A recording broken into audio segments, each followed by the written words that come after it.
Hi friends, రోజు మా ఇంటికి ఒక పిల్లి వస్తుంది. ఇన్ని రోజుల నుంచి ఆ పిల్లి వస్తున్నా కూడా మా పెద్దోడు దాన్ని చూసి భయపడుతూనే ఉంటాడు. ఇప్పటికీ కూడా పిల్లిని చూసినంటే భయపడుతూనే ఉంటాడు.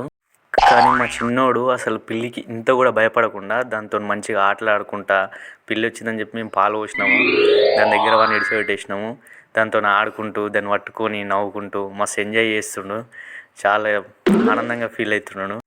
ఆ పిల్లి కూడా వానికి చాలా కోఆపరేట్ చేస్తుంది. ఎందుకంటే పాలు ఉన్నాయి కాబట్టి అది కోఆపరేట్ చేస్తుంది. వాడేమో దాన్ని పిసకడము, కొట్టడము, రంకడము చేస్తున్నాడు. అయినా కానీ పిల్లి ఏమంటలేదు. ఎందుకంటే పాలు అయిపోయినాయి అనుకో జంప్ అయిపోతుంది పిల్లిగా.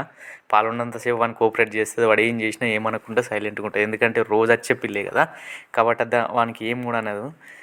పాలు అయిపోయినాయి అనుకో కథం ఇంకా జంప్ అయిపోతుంది. ఇక పాలు ఉన్నంతసేపు వాడు ఆడుకోవడానికి. ఇప్పుడు పాలు అయిపోతున్నాయి కాబట్టి ఇక పిల్లి జంప్ అయిపోతుంది. చూసినా పాలు ఉన్నంతసేపు కోఆపరేట్ చేసింది. జంప్ జలాని